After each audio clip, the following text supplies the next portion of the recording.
Hello everybody and welcome back to another episode of RPG Radio. My name is Winback, and on today's episode I'm going to take you through the beginnings of my seasonal build inspired by the Primarch Jagatai Khan of the White Scars legend. This build is going to be all about Frenzy, Double Swing, and Wrath of the Berserker. This build is very patient and is only going to get better because as it stands right now, early game legendaries are not dropping in the slightest form. But that being said, I do have the whole build planned out, at least for the most part, so I'll put the link to the Max Roll Planner down in the description if you want to check that out, and I'll tell you all about what's going on in the meantime. So don't touch that dial, we've got plenty to talk about and plenty to watch in Season 1 of Diablo 4. Here we go. Now, if you are unfamiliar with Warhammer 40k, the inspiration for this build, like I said, Jagatai Khan, the Primarch of the White Scars, is a very speed-focused, hunter-style, Mongolian-themed conqueror. So, with that being said, the Primarchs are superhumans above superhuman level in Warhammer 40k, and what better place to realize some of those themes and character aspects than in Diablo 4, where you are the unnatural protagonist that can't die, literally crushes millions of monsters per day, and really just lives up to the whole Warhammer 40k theme, apart from it being a fantasy setting, you know, but we're not going to talk about Age of Sigmar because we have a build to talk about. So, this build is going to be focused on movement speed, getting places quick, is going to be focused on getting raged up very quick. There is healing to this build, and there is going to be a lot of Frenzy as well as Double Swing, like I mentioned. Double Swing is going to account for a lot of your damage, Frenzy is going to account for a lot of your Fury generation, and there are a couple combos hiding in this build that are actually really cool for what they do and add a lot of character to how you can play this specific build. So what I'm going to talk about in this video more specifically is going to be based around the abilities that the character has, the passives that are in the skill tree. All of this stuff we can kind of figure out early on because it's not tied to gear drops. Once we get up to about 50 or beyond, gear drops and legendary aspects will be a little bit more important.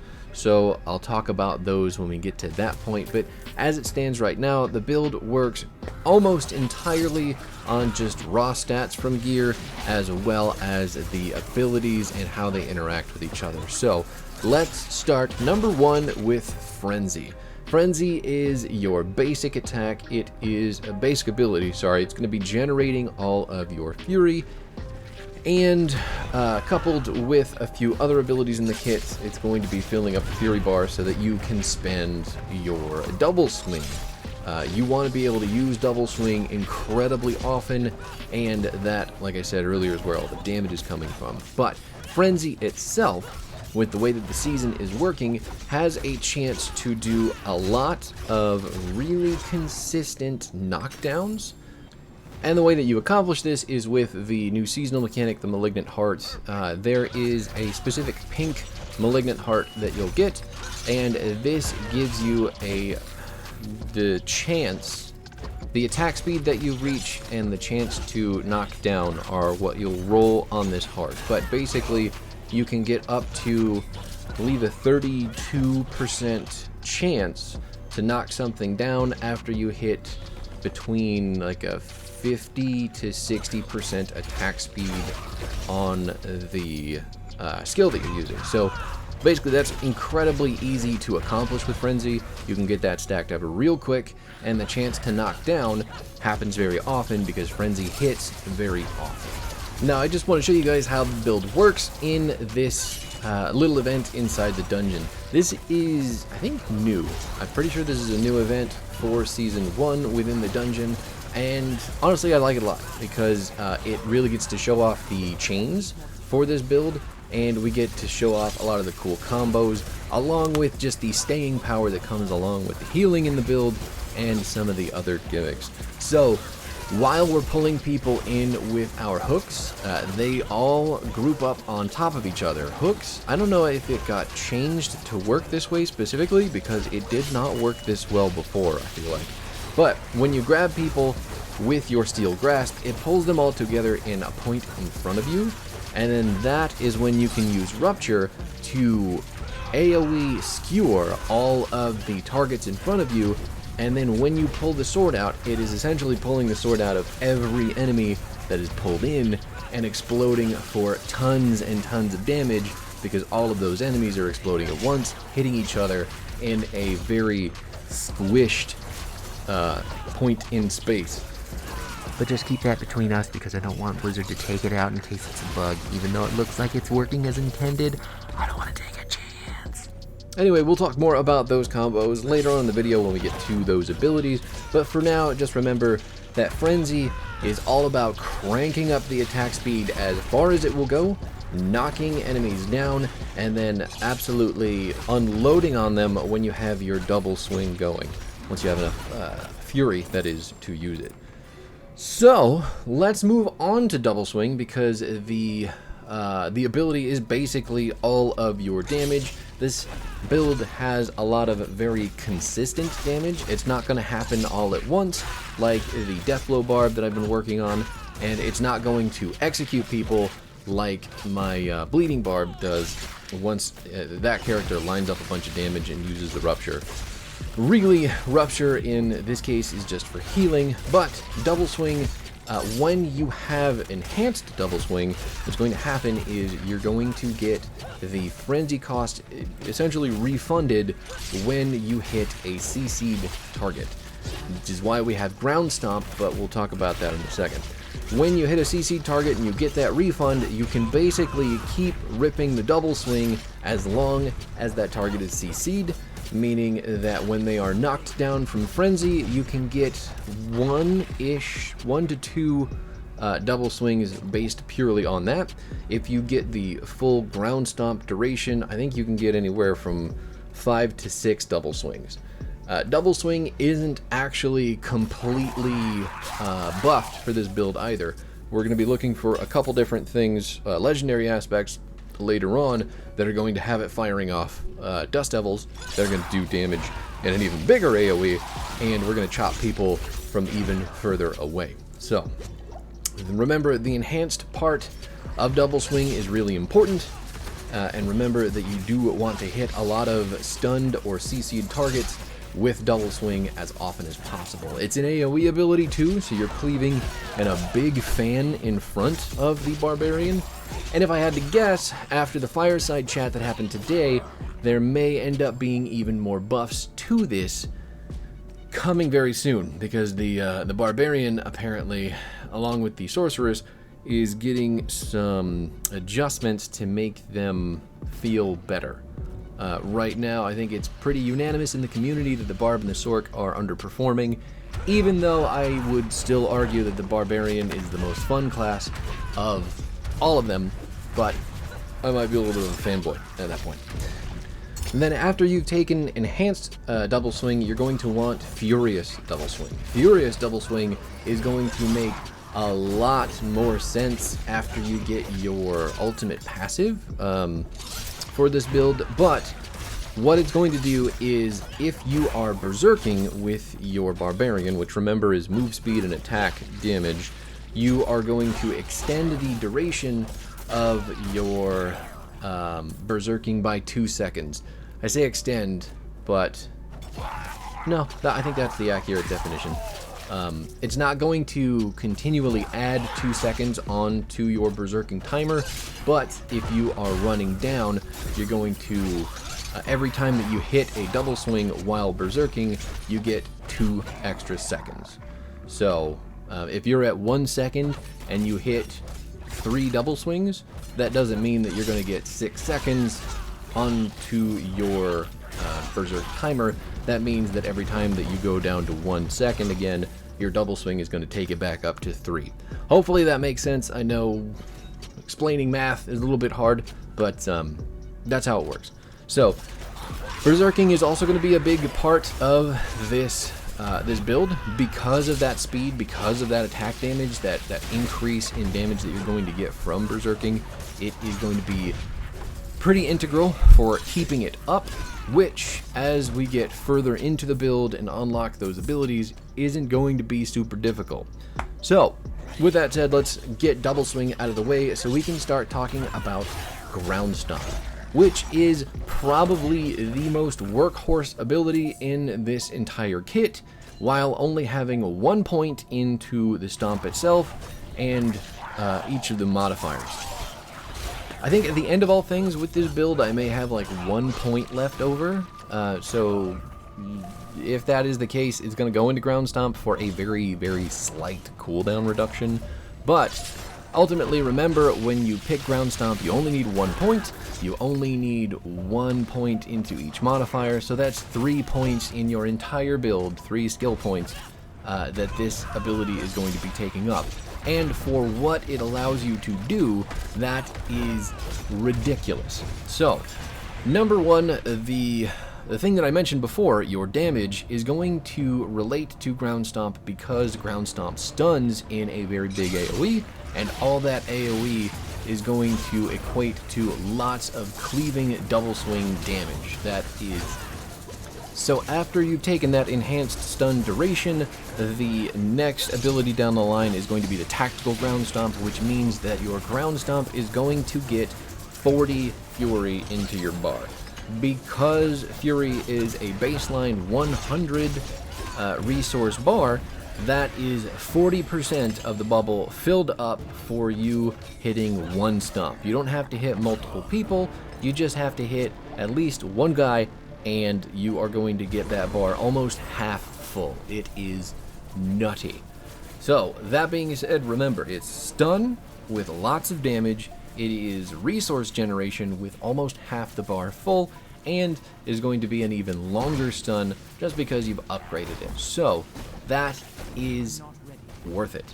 Your legendary aspects for this build are going to eventually take the earthquake portion too, so there will be more efficiency utility added to ground stomp, but we'll talk about that in a video later on. Now the next tier has skills that we're going to want to take, but they're all passive skills. So I'm going to go back down the ability tree on the passive stuff after we get all the actives out of the way, because the actives ultimately have more active impact on how you play the game. So, down in the weapon mastery tier of ability, we've got two things to pick up, and both of them, just like ground stomp, are only going to require 3 points for maximum effectiveness in the build. Number one is rupture. Like I explained earlier, rupture can deal ridiculous amounts of damage, coupled with steel grasp, which is the next ability. Rupture doing tons of damage in an AoE, and all that really comes from this when you put points into rupture is lowering the cooldown. So, spoiler warning, this is some seasonal content. This is the end of the seasonal journey. So if you don't want spoilers for that, don't look at the screen, just listen to my voice and pay attention to something else. Or just don't read what they say, because that's really where the spoilers are. Anyway, rupture is, again, the enhanced rupture is what makes it burst out in a blood puddle when you hit a rupture, and when you hit with fighter's rupture, if you've hit at least one enemy, you're going to heal for 18% of your maximum life, which is a gigantic heal, and the second reason that the malignant heart, it is a purple heart in this case, is going to be important for the build. Basically, this heart is going to let you heal another 50-ish%, that's the roll, for all of your healing when you get below a certain threshold. So basically, when we get below 40 to 60% of our life, hitting a rupture is going to give us right around 25 to 26% of our life back, which is a huge chunk, and you can just see a lot in the video. Anytime that we hit a rupture, things jump up in our health bar, which is fantastic. Steel Grasp is the next weapon mastery skill that we're taking. It's just it's hard to explain just how good this ability is because it doesn't necessarily do a lot of damage. Steel Grasp is more for roping people together, getting them right in front of your character so that you can stomp and skewer them, but it also is going to make enemies vulnerable for 3 seconds that get pulled in. Vulnerable, obviously, still very, very, very big in everybody's build, so this is a very easy and consistent way to do it. And then lastly, you're going to take Fighter's Steel Grasp, because Fighter's Steel Grasp gives you Berserking for 2 seconds when you hit it, and because the AoE on this thing is so huge, it's really, really not difficult to do that. When you pull that Steel Grasp, remember, you are going to ground stomp, get a bunch of fury, and then you're just going to start shredding people with double swing, which is going to, again, lengthen the period of time in which you are berserking. So you hit the Steel Grasp, and suddenly you're berserking for like the next, I don't know, 10 seconds. It is incredibly easy, and the two abilities pair very well, meaning Steel Grasp and Double Swing. But it also pairs insanely well with Rupture, like I mentioned earlier, because you get that AoE skewer on so many people, and it explodes into so much damage. Steel Grasp is an unsung hero in the Barbarian kit, and I will always, always, always love that it worked out this well in this build, because it works that hunter theme, that hunter fantasy so well. But that said, again, it's only 3 points into both abilities at this tier, and they are going to work out even better later on when we get to the Paragon board, but we'll talk about that in probably even more future video than the next one. So, moving down to our last 2 tiers of abilities, because one is our ultimate, that is Wrath of the Berserker. I know that it's really simple as a button, but everything that it can do is incredibly useful for us. Getting the berserking nature going for this build means that we are going to be berserking, number one, and then we're going to be unstoppable for 5 seconds after hitting the button. There is a huge shockwave that knocks back slightly as well, so you can interrupt things like charges or channels or stuff coming out of enemies just by pressing the button and screaming really, really loud. But after that, for the next 10 seconds, dealing damage, direct damage, with basic skills is going to give us berserking for 5 seconds. I don't think I have to remind you, but since Frenzy is a cornerstone of this build, that means that we're going to be berserking for a ridiculously long amount of time.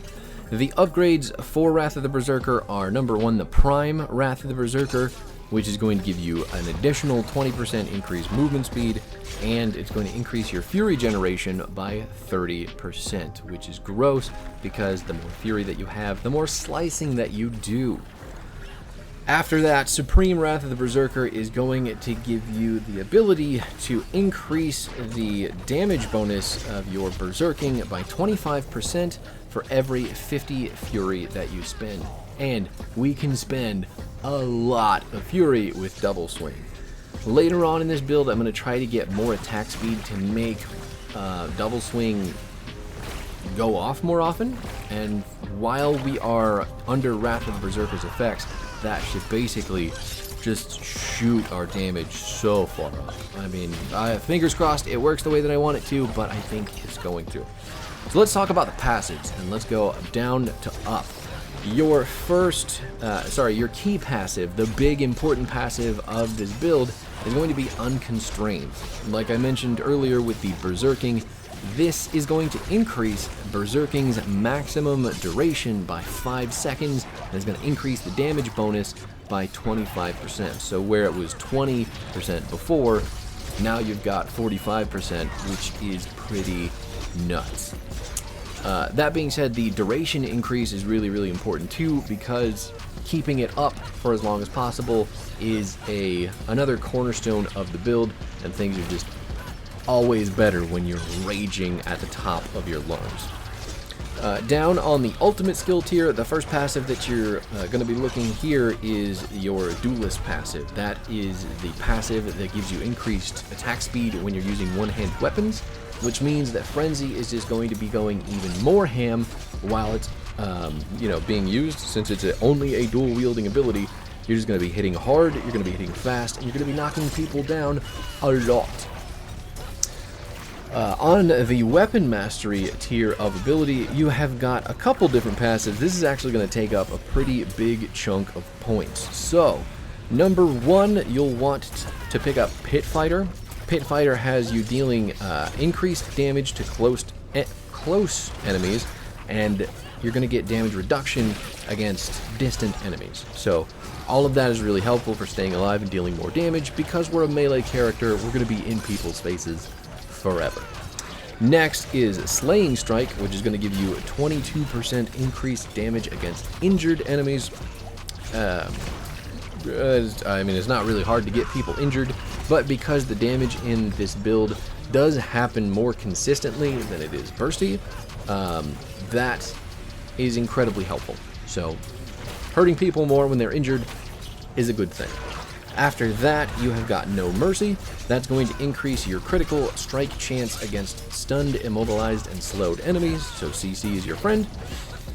And then Thick Skin is going to give you 1.1% of your base life as Fortify every time that you take damage.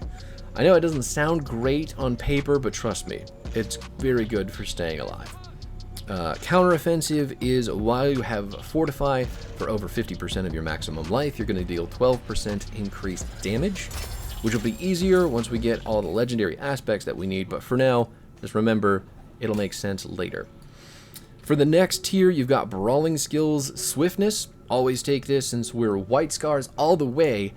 Movement speed is going to be increased by 12%, so we're going to be speedy, and then we're going to get gear that's going to further increase this later. Aggressive Resistance is going to give you 9% damage reduction while berserking. Again, very important because we're going to be berserking basically all the time in combat.